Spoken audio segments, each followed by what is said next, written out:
শ্রীমদ্ ভাগবতের 18,000 শ্লোকের বিশ্রাম শ্লোক হলো নাম সংকীর্তনং যস্য সর্ব পাপ প্রণশনম প্রণম দুঃখ সমনস্থং হরিং পরম। সুধীজন, মনুষ্য জীবের দিক দর্শন নির্ণয় করে শ্রীমদ্ ভাগবত সিদ্ধান্তে বললেন, ওগো তোমরা দুর্লভ মনুষ্য জন্ম পেয়ে ওগো এখন তোমাদের অন্তিম মৃত্যুটা যেন হাসপাতালের রোড অ্যাক্সিডেন্টে, অথবা ওগো তোমাদের মৃত্যুটা যেন জগতের এক গ্রাস বিষয় বাসনা নিয়ে যেন তোমাদের মৃত্যুটা না হয়। ওগো তোমাদের মৃত্যুটা যেন শ্রী হরির শরণের দ্বারা, ওই পরম হরির চরণে নিজেকে আত্মসমর্পণের দ্বারাই যেন তোমাদের সকলের মৃত্যুটা হয়। সুধীজন, আজকের এই ভাগবত এবং মহাপ্রভুর আগমন কোন সাধারণ ঘটনা নয়। যার অবতীর্ণের সময় স্বয়ং বিষ্ণু, যার অবতীর্ণের সময় স্বয়ং শিব অঝরে কাঁদছেন। কেন কাঁদছেন?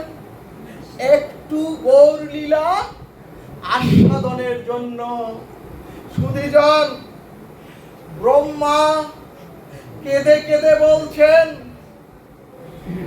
ও প্রভু, ব্রহ্মা কেঁদে কেঁদে বলছেন, হে প্রভু,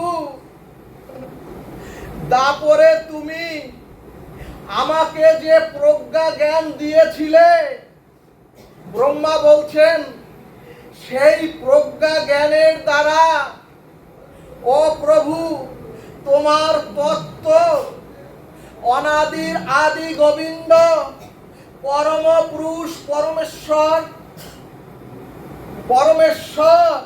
পুরুষোত্তম অখণ্ড পরতত্ত্ব রূপে, ব্রহ্মা বলছেন, হে প্রভু, তোমার এই অখণ্ড পরতত্ত্ব রূপে ব্রজলীলা আমি অনুভব না করতে পেরে, হে প্রভু, তোমার চরণে অপরাধ করে আমি তোমার সখা গাভীদের চুরি করেছিলাম। রাধে রাধে রাধে রাধে। ব্রহ্মা বলছেন, হে প্রভু, তোমার সখা গাভীদের চুরি করে তোমার চরণে যে অপরাধ করেছি প্রভু, তাই দাপরে তোমার লীলাতে আমি প্রবেশ করতে পারিনি।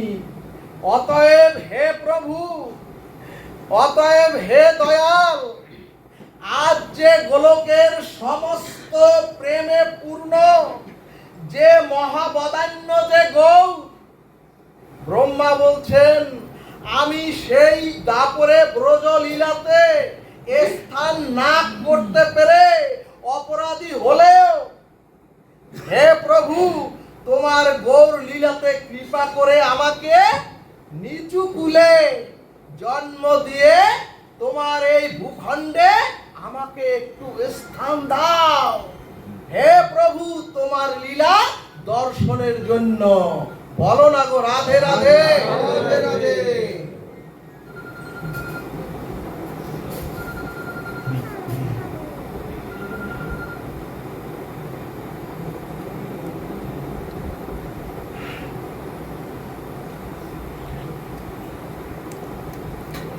সুধীজন, সেই ব্রহ্মা, স্বয়ং ব্রহ্মা গৌর লীলাতে, সেই ব্রহ্মা গৌর লীলাতে হয়ে এলেন নামাচার্য হরিদাস রূপে। এরপরে দেবর্ষিপাদ নারদ বললেন, হে প্রভু, তোমার সংকীর্তন প্রেম লীলাতে আমাকে করুণা করে একটু স্থান করে দাও। এবং সেই নারদ গৌর লীলাতে হয়ে এলেন শ্রীবাস ঠাকুর হয়ে। সুধীজন, শুধু কি তাই, ভক্তগণ, স্বয়ং রাধা ঠাকুরানী চিন্তা করলেন, আমি যাকে অন্ত কৃষ্ণ আর বাহির গৌরাঙ্গ করে, রাধারানী বলছেন, চিন্তা করছেন, আমার ভাবকান্তি প্রেম দশায় ওরে যখন গৌর এই ধুলায় লুটাবে, তখন তো গৌরের তপ্ত কাঞ্চন দেহটা, রাধারানী বলছেন, ওরে তখন গৌরের তপ্ত কাঞ্চ বিশাল দেহটা ওই যে কাকর, সেই কাকরের ব্যথায় সে অনুভব করবে। সেই জন্য রাধারানী বললেন, ওরে আমি তো তা সহ্য করতে পারবো না। তাই রাধারানী স্বয়ং আবেশিক্ত হয়ে গদাধর হয়ে চলে এলেন গৌর লীলাতে। সুধীজন, প্রভু যখন সংকীর্তন প্রেমে, গৌর হরি যখন সংকীর্তন প্রেমে বিহ্বল হয়ে প্রভুর তপ্ত কাঞ্চন দেহ যখন ধুলায় লুটাতেন, এই গৌর লীলাতে যখন ধুলায় লুটাতেন, তখন গদাধর এসে মহাপ্রভুকে দুহাত বাড়িয়ে ধুলায় লুটাতে না দিয়ে বক্ষে জড়িয়ে নিতেন গৌর হরিকে। ভক্তগণ, আজ ব্রহ্মা, সুধীজন, আজ শিব, বিষ্ণু এবং আজ নারদ এবং সকল দেবকুল নেমে এসেছেন গৌর লীলাতে। কারণ সকল ভক্তের অভয় চরণ স্তর হলেন গৌর চরণ। জয় নিতাই গৌর হরিবল। সুধীজন, এই কথাগুলি কর্ণ দিয়ে, এই শব্দগুলো ভেতরে প্রবেশ করলেই আপনাদের গৌর প্রেম হবে। সুধীজন, কারণ ঔষধ খেলে যদি ঔষধ না জেনেও খান, ওই ঔষধের ক্রিয়া আপনার মধ্যে করবেই।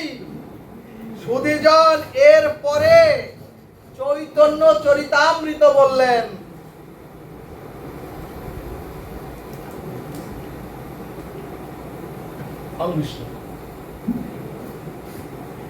এরূপ ভাবিয়া মনে, চৈতন্য চরিতামৃত বললেন, এরূপ ভাবিয়া মনে রাধার স্বরূপ বিনে এই ইচ্ছা না হবে পূরণ।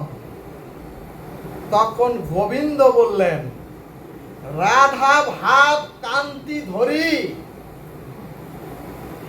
রাধা প্রেম গুরু করি, নদিয়াতে হইব উদয়। অর্থাৎ গোবিন্দ বললেন, এই তিন ইচ্ছা পূরণ করতে হলে আমাকে রাধারানীর ভাব আর রাধারানীর কান্তি নিয়ে আমাকে নদিয়ায় অবতীর্ণ হতে হবে। বলো না গো রাধে রাধে। এরপরে গোবিন্দ বললেন, সমজনী শচী গর্ভ সিন্ধু, অর্থাৎ আমাকে শচী মাতার গর্ভ আশ্রয় করতে হবে। এই কারণেই শাস্ত্র বললেন, সুধীজন, বৃন্দাবন আর নবদ্বীপ ধাম হচ্ছেন অভিন্ন, কিন্তু আগে নবদ্বীপের কৃপা নিতে হবে। অর্থাৎ সুধীজন, ধাম চিন্তামণি, ধাম চিন্তার শিরোমণি শ্রীধাম নবদ্বীপ ধাম দর্শন প্রথমে করতে হবে এবং ওই নবদ্বীপ ধামের ধুলি অঙ্গে প্রথমে মাখতে হবে। অর্থাৎ সুধীজন, নিতাই চাঁদ আর গৌর কৃপা হৃদয়ে সম্বল করে চলুন আমরা সকলে ব্রজের পথে চলুন। জয় নিতাই গৌর। এখন প্রশ্ন, রাধা ভাব, রাধা প্রেম আর কান্তি, রাধা প্রেম, রাধা ভাব আর রাধা কান্তি, এই ত্রিবাঞ্ছা পূর্ণ তাহলে হবে কি করে? সুধীজন, তখন গোবিন্দ ভাবলেন, ভাবিয়া দেখিনু মনে রাধার স্বরূপ বিনে তিন বাঞ্ছা না হইবে পূরণ। সুধীজন, কি ভাবলেন গোবিন্দ?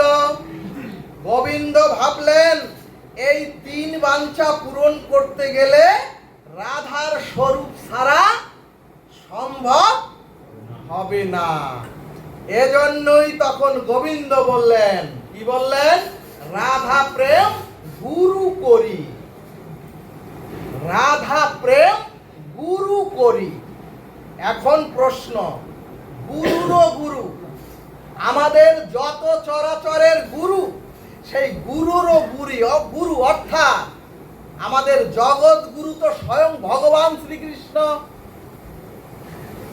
কিন্তু সেই জগৎ গুরু ভগবান শ্রীকৃষ্ণ বললেন, রাধা প্রেমই হচ্ছে আমার গুরু, রাধা প্রেম হচ্ছে আমার গুরু। অর্থাৎ কৃষ্ণ বললেন, এই তিন বাঞ্ছা পূর্ণ হয়ে এই গৌর লীলাতে গৌর হতে গেলে আমাকে রাধা প্রেম নিতে হবে।